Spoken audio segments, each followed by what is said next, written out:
زميل فيه السيدة وزير التضامن الوطني والأسرة وقضايا المرأة السيد الولي المحترم، سيد رئيس الشعب المدني، سيدات والسادة ممثلو السلطات المدنية والأمنية، سيدات والسادة أعضاء البرلمان المحترم، سيدات والسادة الحضور الكرام، العائلة الرياضية، أسرة الإعلام، السلام عليكم ورحمة الله تعالى وبركاته. أتشرف اليوم بمشاركتكم في افتتاح فعاليات الألعاب الوطنية لذوي الاحتياجات الخاصة رفقة زميلتي الفاضلة وزير التضامن الوطني والأسرة والقضايا في أجواء تعبر عن الإصرار والعزيمة والوحدة الوطنية في أبهى صورها. إن هذا الحدث يندرج في إطار التوجهات الوطنية التي رسمها السيد رئيس الجمهورية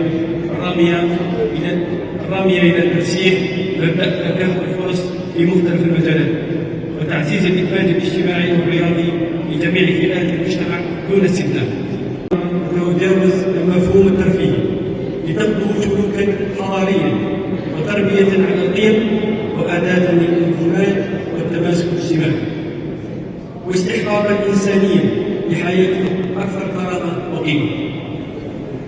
وفي ختام كلمتي أتوجه بخالص الشكر والتقدير لكل من ساهم في تنظيم هذه الألعاب الوطنية لمؤسسات وهيئات وإدارات ومتطوعين، وأجدد التزام الدولة الجزائرية بمواصلة دعم كل المبادرات التي تعزز الإدماج الرياضي والاجتماعي لأبطالنا بذويهم العالية، مع الاستمرار في مرافقتهم ميدانيا لتحقيق المزيد من النتائج والألقاب التي ترفع راية بلادنا عالية.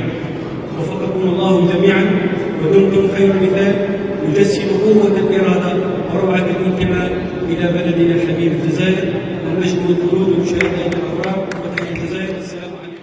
أنا السيد وزير الرياضة الفاضل، السيد ولي السيد المحترم، السيد رئيس الشعبي الغنائي، السيدات والسادة ممثلو السلطات المدنية والأمنية والعسكرية، السيدات والسادة المنتخبون محليا ووطنيا، السيد رئيس الجمعية وكل المشرفين على الألعاب الوطنية لذوي الهمم، أعزائنا الرياضيون، الأسرة الإعلامية الكريمة، الحضور الكريم في المسجد والمقابر، السلام عليكم ورحمة الله تعالى وبركاته.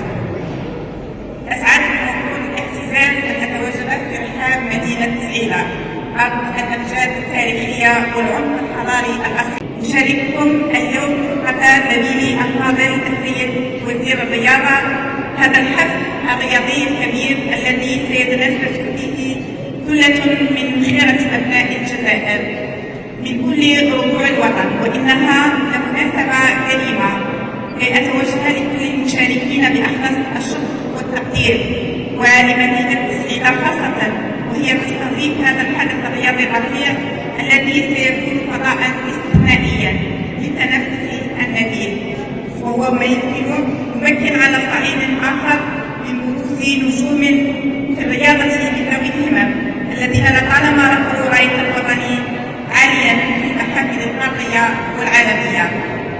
سيدات السادة السادة والثقافية في المجال الرياضي باعتبارهم القدوة الحسنة والمثال الرفيع للإرادة والأمل وبناء المستقبل. أيها الحضور الكريم، أيا كانت نتائج هذه المنافسة فإني أن أقول لكل المشاركين أنكم جميعا فائزون وأنكم جميعا أبطال. أعلن رسميا إذن في الأخير